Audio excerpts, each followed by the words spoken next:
আসসালামু আলাইকুম। সংবাদে আপনাদের সবাইকে স্বাগতম জানাচ্ছি আমি রোজ। শুরুতেই সংবাদ শিরোনাম।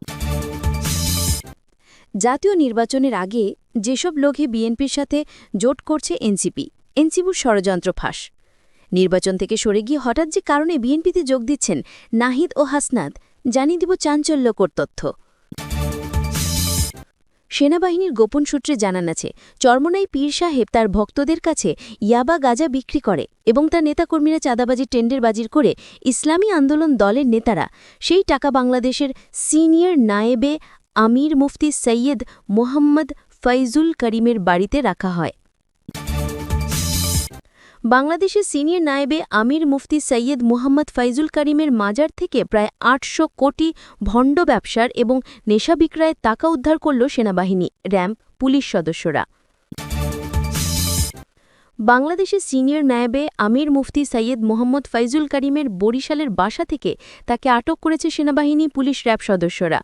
আটকের পর ইসলামী আন্দোলন বাংলাদেশের মহাসচিব অধ্যক্ষ আফিজ হাওলানা ইউনুস আহমদ বলেছেন, এটা রাজনৈতিক ষড়যন্ত্র করে তাকে ভাসানো হয়েছে।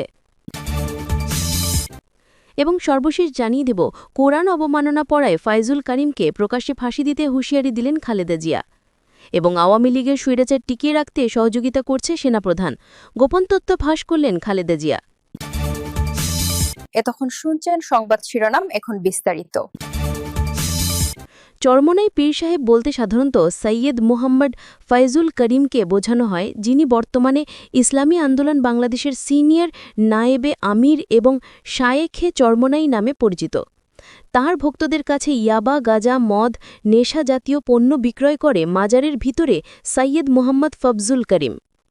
অবশেষে বাংলাদেশের সিনিয়র নায়েবে আমির মুফতি সৈয়দ মোহাম্মদ ফয়জুল করিমের মাজারে ৮০০ কোটি টাকা পাওয়া গেছে সেনাবাহিনীর অভিযানে। চরমোনাই পীরকে আটক করেছে আইনশৃঙ্খলা রক্ষাকারী বাহিনীর সদস্যরা। ইসলামী আন্দোলন বাংলাদেশের মহাসচিব অধ্যক্ষ হাফিজ মাওলানা ইউনুস আহমদ এক বিবৃতিতে বলেন, বরিশালের বাসা থেকে চরমোনাই পীর সাহেবকে তুলে নিয়ে গেছে সেনাবাহিনী।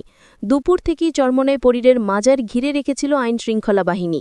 এর আগে মাজারের সামনে চরমোনাই পীর সৈয়দ মোহাম্মদ ফয়জুল করিমকে ছেড়ে দেওয়ার দাবিতে মহাসমাবেশের আয়োজন করে ইসলামী আন্দোলনের নেতাকর্মীরা। চরমোনাই পীর সাহেবের মাজারে সেনাবাহিনীর একটি বিশেষ অভিযানিক দল ৮০০ কোটি ভণ্ড ব্যবসার এবং ইয়াবা গাঁজা বিক্রয়ের টাকা উদ্ধার করেছে সেনাবাহিনী। গোপন সূত্রে সেনাবাহিনী জানতে পেরেছে, বিএনপি এবং আওয়ামী লীগ সেজে চাঁদাবাজি এবং টেন্ডারবাজি করে ইসলামী আন্দোলন নেতাকর্মীরা। মাজারের ভিতরে বাবা গাঁজা বিক্রি করা হয় ভক্তদের কাছে। ইসলামী আন্দোলনের নেতাকর্মীরা সেই টাকা সিনিয়র নায়েবে আমির মুফতি সৈয়দ মোহাম্মদ ফয়জুল করিমের কাছে যায়। পরবর্তীতে সেনাবাহিনী, পুলিশ, র্যাব অভিযান চালায় চরমোনাই পীর সাহেবের মাজারে। দুপুরে প্রায় ৩০০ সেনা সদস্য, ১০০ র্যাব এবং পুলিশ সদস্যরা ওই মাজার ঘিরে ফেলে। বাংলাদেশের রাজনৈতিক অঙ্গন কাঁপিয়ে দেওয়া এক নজিরবিহীন ঘটনা ঘটছে চরমোনাই পীরের মাজারে। জাতীয় দুর্নীতি দমন সংস্থার নির্দেশে পরিচালিত এই যৌথ অভিযানে উপস্থিত ছিলেন সামরিক গোয়েন্দা সংস্থা এবং সেনাবাহিনী, র্যাব ও পুলিশের ঊর্ধ্বতন কর্মকর্তারাও। দুপুর 2:45 থেকে শুরু হওয়া এই অভিযান চলে প্রায় ৫ ঘণ্টাব্যাপী। ঠিক 4:10 অভিযানিক টিম মাজারের গোপন আস্তানায় প্রবেশ করে এবং প্রথমেই চরমোনাই পীর সাহেবের শোবার ঘরে তল্লাশি, এরপর ব্যক্তিগত অফিস রুম লক্ষ্য করে তল্লাশি শুরু করে। তদন্তকারী সংস্থার এক সদস্য জানিয়েছেন, ৯টি সিন্দুক ও 12টি লকার ভেঙে সেখানে বস্তার পর বস্তা ভরা বিপুল পরিমাণ নগদ টাকা এবং সোনার গহনা এবং গাঁজা, বাবা, পেনচিডেল ইত্যাদি উদ্ধার করা হয়। উদ্ধারকৃত অর্থ বিশেষ নিরাপত্তার মধ্যে বাংলাদেশ সেনাবাহিনীর একটি গাড়িতে করে নিয়ে যাওয়া হয়। সব মিলে হিসেব অনুযায়ী প্রায় ৮০০ কোটি টাকা পাওয়া গেছে বলে প্রাথমিকভাবে নিশ্চিত হওয়া গেছে। অভিযান শেষে এক ব্রিফিংয়ে সেনাপ্রধান ওয়াকার উর জামান এবং রাষ্ট্রপতি শাহাবুদ্দিন চুপ্পু বলেন, জনগণের অর্থ আত্মসাতের যে কোনো অভিযোগ আমাদের জন্য গুরুত্বপূর্ণ। আদালতের অনুমতি নিয়েই আজকের অভিযান চালানো হয়েছে। সেনা কর্তৃপক্ষ স্পষ্ট জানিয়ে দিয়েছে, এই অর্থের হিসেব সৈয়দ মোহাম্মদ ফয়জুল করিমকে দিতে হবে। তাকে এই টাকার কথা জিজ্ঞাসা করলে ফয়জুল করিম বলেন, এই টাকা আমার ভক্তরা দিয়েছে আমাকে খরচ করার জন্য। আমরা এখনও তদন্তের আওতায় আছি এই বিপুল অর্থ এবং স্বর্ণ কোথা থেকে এসেছে এবং কী উদ্দেশ্যে এটি এখানে গচ্ছিত রাখা হয়েছিল এবং নিশা জাতীয় পণ্য এখানে রাখা হয় কী কারণে, এই নিশা জাতীয় পণ্য কাদের কাছে বিক্রয় করা হয়। এদিকে ইসলামী আন্দোলনের পক্ষ থেকে এই অভিযানের তীব্র প্রতিবাদ জানিয়ে বলা হয়েছে, এটি একটি রাজনৈতিক প্রহিংসামূলক অপারেশন। দলটির ইসলামী আন্দোলন বাংলাদেশের মহাসচিব অধ্যক্ষ হাফেজ মাওলানা ইউনুস আহমদ এক বিবৃতিতে বলেন, চরমোনাই পীর সাহেবের মতো একজন সম্মানজনক ব্যক্তির বাড়িতে তল্লাশি অপমানজনক আচরণ করা হয়েছে, তা নজিরবিহীন। সরকারের মদতপুষ্ট সেনা ও প্রশাসন এভাবেই একটি রাজনৈতিক নেতার বাসভবনে অভিযান চালাতে পারে না। তবে সরকারের পক্ষ থেকে জানানো হয়েছে এই অভিযান সম্পূর্ণ নিরপেক্ষ এবং বিচারিক প্রক্রিয়ার অধীনে অনুমোদিত। প্রধানমন্ত্রী কার্যালয়ের মুখপাত্র এক বিবৃতিতে বলেন, কেউই আইনের ঊর্ধ্বে নয়। দুর্নীতির বিরুদ্ধে আমাদের জিরো টলারেন্স নীতির আওতা যে কোনো ব্যক্তি যেই হোক তদন্তের মুখোমুখি হতে হবে।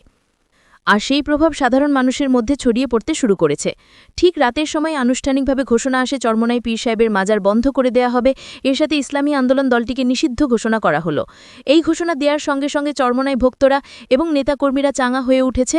দলের নেতাকর্মীরা ভাষণ দিলেন, আপনারা যে যেখানে আছেন, যার কাছে যা আছে তাই নিয়ে হামলা করেন। ইউনূস সরকারকে দেশ থেকে শেখ হাসিনা মতো আজকেই তাড়িয়ে দিব। থানায় চরমোনাই পীর সাহেবের ভক্তরা হামলা করলেন। ঢাকার প্রতিটি স্থানে আগুন জ্বালিয়ে হরতাল শুরু হয়ে গেছে ইসলামী আন্দোলনের নেতাকর্মীদের। অন্যদিকে সবার মুখে একটাই কথা, সৈয়দ মোহাম্মদ ফাইজুল করিমকে ছেড়ে দিন, নয় ইউনূস সরকারের চামড়া তুলে নেব আমরা। আর নারায়ে তাকবীর আল্লাহু আকবার বলে পুলিশের উপর হামলা। যে কোনো সময় সরকার পালাবে, সৈয়দ মোহাম্মদ ফাইজুল করিমকে মুক্ত করবই ইনশাল্লাহ। সবার মুখে দেশকে বাঁচাতে হলে শেখ হাসিনাকে দরকার। আওয়ামী লীগের নেতাকর্মীরা স্লোগান দিচ্ছে। আওয়ামী লীগ ইসলামী আন্দোলন মিলে মিছিল। আওয়ামী লীগের নেতাকর্মীরা জয় বাংলা বলে স্লোগান দিচ্ছে। পুলিশ রাস্তার পাশে গাড়ি দাঁড় করে দেখছে আওয়ামী লীগের তাণ্ডব এবং ইসলামী আন্দোলনের নেতাদের ধরে ধরে হাসতে ঢুকাচ্ছে। পুলিশ, র্যাব, সেনাবাহিনী পুরো দমে খেপে গেছে চরমোনাই ভক্তদের ওপর। বাংলাদেশের সিনিয়র নায়েবে আমির মুফতি সৈয়দ মোহাম্মদ ফাইজুল করিমের জন্য দেশ অচল হয়ে পড়ছে। রাজনৈতিক বিশ্লেষকরা মনে করেন এই অভিযান দেশের রাজনীতিতে নতুন উত্তাপ ছড়াবে। চরমোনাই পীর সাহেবের মতো মানুষ এতদিন নীতিবান বক্তব্য দিয়ে আসছেন, তার মাজারে এত টাকা ভক্তরা অবাক হয়েছেন। অন্যদিকে কিছু রাজনৈতিক বিশ্লেষকরা মনে করেন সেনাপ্রধান এবং রাষ্ট্রপতি সব দলের নেতাকর্মীকে গ্রেপ্তার করে শেখ হাসিনাকে দেশে ঢোকাবে। একই সঙ্গে এই অভিযানের ঘিরে চরমোনাই পীর সাহেবের ভক্তদের মধ্যে চরম ক্ষোভ এবং হতাশা বিরাজ করছে। অন্যদিকে সাধারণ জনগণের মধ্যে মিশ্র প্রতিক্রিয়া দেখা গেছে। কেউ কেউ এই অভিযানকে ভক্তদের টাকা লুটের বিরুদ্ধে দৃষ্টান্তমূলক পদক্ষেপ হিসেবে দেখছেন, আবার কেউ একে রাজনৈতিক খেলাও বলে সন্দেহ প্রকাশ করছেন। ঢাকা বিশ্ববিদ্যালয়ের রাষ্ট্রবিজ্ঞান বিভাগের অধ্যাপক ড রাশেদ উজ্জামান বলেন, এমন সময় এমন অভিযানগুলো দেশের রাজনৈতিক অঙ্গনে বহুমাত্রিক প্রতিক্রিয়া তৈরি করবে। এখানে যদি যথাযথ তদন্ত বিচার না হয় তাহলে জনগণের আস্থা আরও দুর্বল হবে। উল্লেখ্য, গত 2 দশকে চরমোনাই পীর সাহেবের বিরুদ্ধে বিদেশি অর্থ পাচারের অভিযোগ এবং তার মাজারে বাবা গাঁজা, ইয়াবা বিক্রির একাধিকবার উত্থাপিত হলেও আজকের মতো স্পষ্ট প্রমাণসহ এমন কোনো উদ্ধার কাজ এর আগে সামনে আসেনি। বর্তমানে উদ্ধারকৃত নগদ টাকা ও স্বর্ণালঙ্কা সামরিক হেফাজতে রাখা হয়েছে এবং উচ্চ পর্যায়ের তদন্ত কমিটি গঠন করা হয়েছে।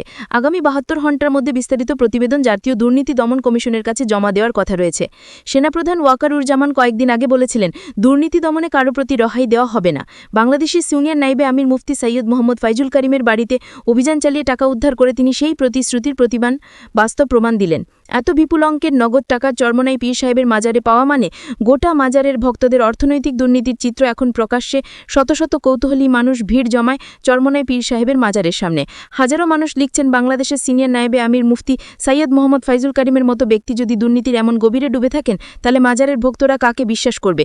অনেকে ক্ষোভ প্রকাশ করে বলছেন, এই ঘটনার জেরে বরিশাল ও আশেপাশের এলাকায় কড়া নিরাপত্তা ব্যবস্থা গ্রহণ করা হয়েছে। বাড়তি পুলিশ এবং র্যাবের মোতায়েন করা হয়েছে যাতে করে চরমোনাই পীর সাহেবের কোনো কর্মী বা সমর্থক উত্তেজিত হয়ে আইন শৃঙ্খলা পরিস্থিতির অবনতি না ঘটায়। দেশবাসী এখন তাকিয়ে আছে এই উদ্ধার অভিযান পরবর্তী বিচারিক প্রক্রিয়া কিভাবে পরিচালিত হয় এবং এর পেছনে প্রকৃত সত্য বেরিয়ে আসে। অন্যদিকে ইসলামী আন্দোলনের নেতাকর্মীরা স্লোগান দিয়ে থানা ঘেরাও করার আয়োজন করছেন, দলে দলে ঝাঁটেকা মিছিল দিচ্ছেন। তাদের মুখে একটাই কথা, পীর সাহেবকে ছেড়ে দিন, নয় ইউনূস সরকারের চামড়া তুলে নেব আমরা। সরকারের বিভিন্ন দপ্তরে হামলা পীর সাহেবের ভক্তদের। সবাই মনে করছেন আওয়ামী লীগের সাথে জড়িত আছেন চরমোনাই পীর সাহেব। তাদের নির্দেশে আওয়ামী লীগ রাজপথে নেমেছে। আপনি কি মনে করেন কোন দল ক্ষমতায় আসলে দেশের জন্য ভালো হবে? দর্শক, এতক্ষণ সংবাদ শোনার জন্য আপনাদেরকে ধন্যবাদ।